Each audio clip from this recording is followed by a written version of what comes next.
هنعمل ايه مع بعض النهارده يا حبايبي؟ هنعمل كيكه الرواني بطريقه سهله جدا وبسيطه، ان شاء الله تجربوها وتعجبكم. بصوا يا حبايبي جمال كيكه الرواني، بصوا اللون والريحه ما اقولكوش، والطعم حكايه حكايه حكايه. يا رب طريقتي تعجبكم، جربوها. ما تنسونيش في اللايك والشير. الكلمه الحلوه اللي انا بستناها منكم يا احلى اخوات. يلا نقطع كيكه الرواني مع بعض. هنقطعها مع بعض يا حبايبي. بصوا طريقه جميله جدا، ان شاء الله تجربوها وتعجبكم. تمام كده، نطلع خرطة مع بعض. بعد كده نبقى نكمل. بصوا الجمال، طبعا هي هشة جميلة. بصوا بصوا يا حبايبي، احلى كيكة رواني. بصوا طبعا انا بقطعها معاكم وهي سخنة. تمام كده. بصوا يا حبايبي، بصوا جمال الكيكة، بصوا الجمال تحفة وريحتها حكاية. يا رب طريقتي تعجبكم وجربوها. ما تنسونيش في اللايك والشير، الكلمة الحلوة اللي بستناها منكم يا احلى اخوات. يلا نشوف احنا عملنا الجمال ده ازاي يا حبايبي، ونبدأ ونقول بسم الله. بسم الله الرحمن الرحيم، وبه نستعين، والصلاة والسلام على أشرف المرسلين سيدنا محمد صلى الله عليه وسلم خاتم المرسلين. السلام عليكم ورحمة الله وبركاته. ازيكم حبايبي، عاملين ايه؟ النهاردة معاكم مطبخ الإسراء. هنعمل مع بعض كيكة الرواني بطريقة سهلة جدا وبسيطة، مكونات بسيطة جدا. يلا نشوف المقادير بتاعتنا يا حبايبي، اخواتي متابعيني احلى مشاهدين. ما تنسونيش في اللايك والشير والكلمة الحلوة اللي انا بستناها منكم.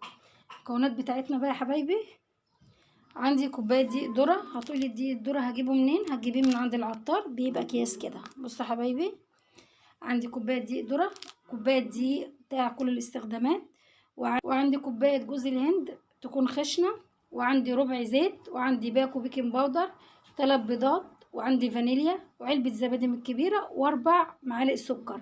هتقولوا 4 معالق سكر بس؟ هقول لكم ايوه، عشان احنا هنعمل سيرب خفيف هنسقي بيه الرواني بعد ما تخرج من فرن البوتاجاز.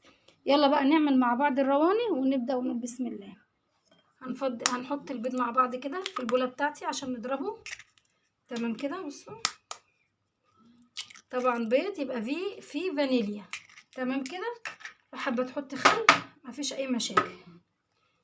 كده نحط الفانيليا، انا بجيبها علب زي كده. عاوزة تحطي سايلة مفيش اي مشاكل اهو. وهنضرب بقى بالمضرب اليدوي، عاوزة تضربي بالمضرب بالكهرباء مفيش اي مشاكل. بصوا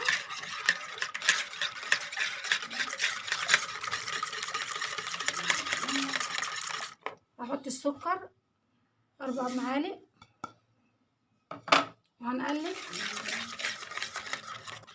هنحط ربع كوباية زيت. تمام كده.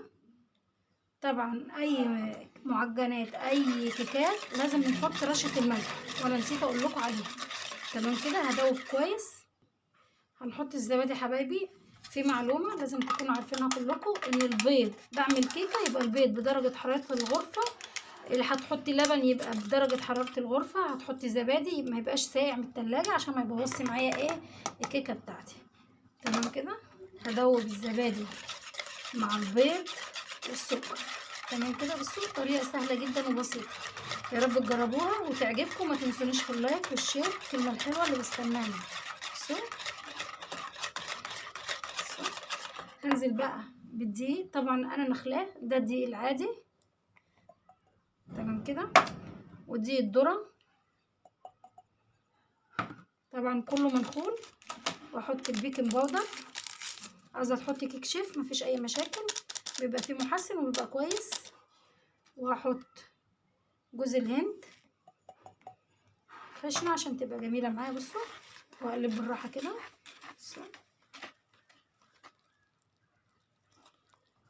بصوا يا حبايبي، انا دوبت كل الخليط بتاعي، لقيته تقيل شويه هحط له معلقتين لبن.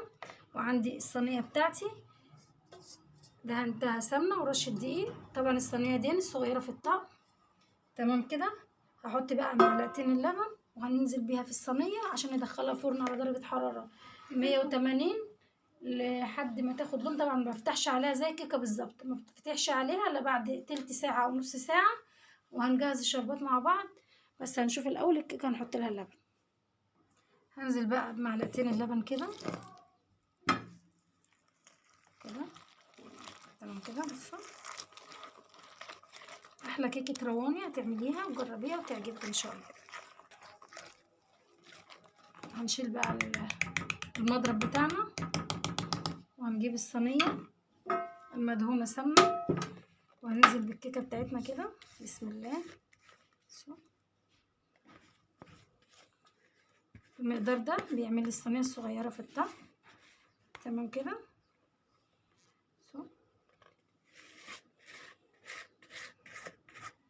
هدخلها بقى فرن البوتاجاز على درجه حراره زي ما قلت لكم، وهنشوف الشربات بتاعنا هنعمله ازاي مع بعض على ما هي تحمر وتاخد لون معانا.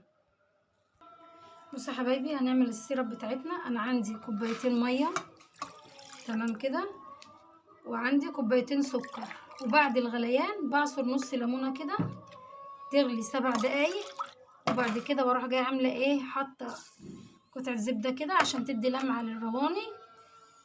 بحط حبه فانيليا، هدوب بقى السكر وايد على البوتاجاز، وبعد ما يغلي هنعمل بقى ايه اللي احنا قلنا عليه، ونرجع لبعض تاني بعد ما نخلص السيرب ونخلص الرواني. حبايبي كيكه الرواني بتاعتنا بصوا ما شاء الله لونها وريحتها تحفه. هعمل ايه، عندي خله كده اغرزها بيها كده عشان هنسقي شربات. طبعا الشربات بتاعي انا طفيت عليه وسيبته يهدى. تمام كده. بصوا وهاجي بقى على السيرب بتاعنا كده. بسم الله. بس حبايبي جميله، ريحتها جميله جدا، ريحه جوز الهند ماليه المكان. بصوا طبعا انا بحط الشربات وهي بتشرب. تمام كده.